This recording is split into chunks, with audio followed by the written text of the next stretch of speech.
राम राम मंडळी, शेतकरी राजा या यूट्यूब चॅनलवर आपलं स्वागत आहे. तर मंडळी, आज आपण आगळी वेगळी शेती बघणार आहेत. तर हे शेती म्हणजे तुम्ही स्ट्रॉबेरीची शेती म्हणता त्याला.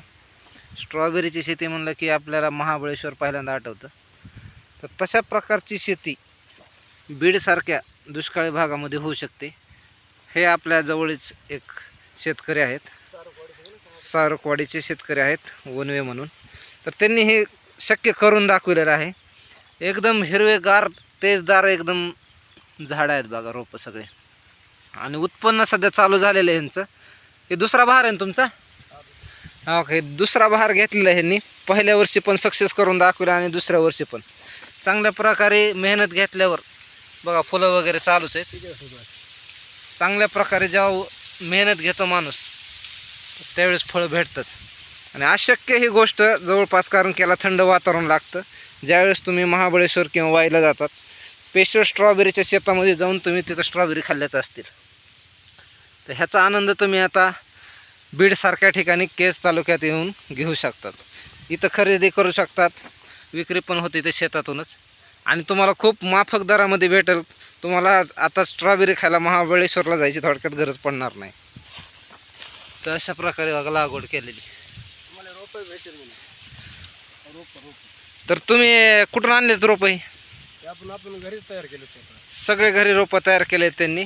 आणि ज्यांना थोडेफार प्रमाणात रोपं पाहिजे असतील तर तुम्ही त्यांची भेट घेऊ शकतात आणि रोपं पण त्यांच्याकडून घेऊ शकतात.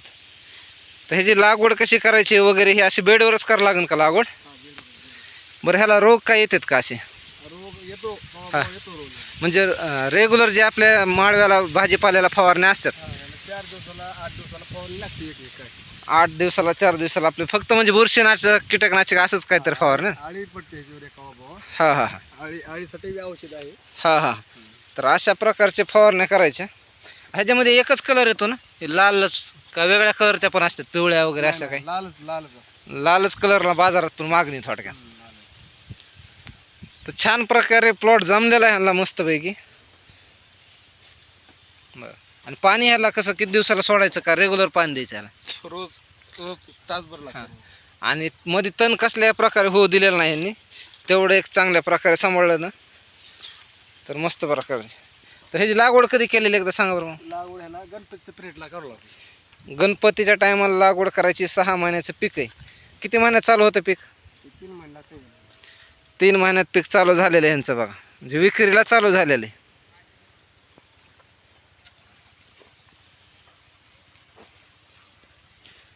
तीन महिन्यापासून पुढचे 3 महिने तुम्ही पीक घेऊ शकतात ना? 4 महिने. 4 महिने चांगल्या प्रकारे स्ट्रॉबेरी लागलेली.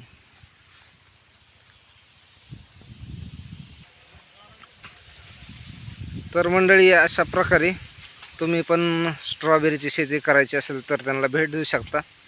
तर कशी वाटली माहिती ही नक्कीच कमेंट करून कळवा. व्हिडिओ आवडला असेल तर लाईक करा. चॅनलवर नवीन असेल तर सबस्क्राईब करा. तर भेटूया मंडळी पुढच्या व्हिडिओसोबत. तोपर्यंत नमस्कार.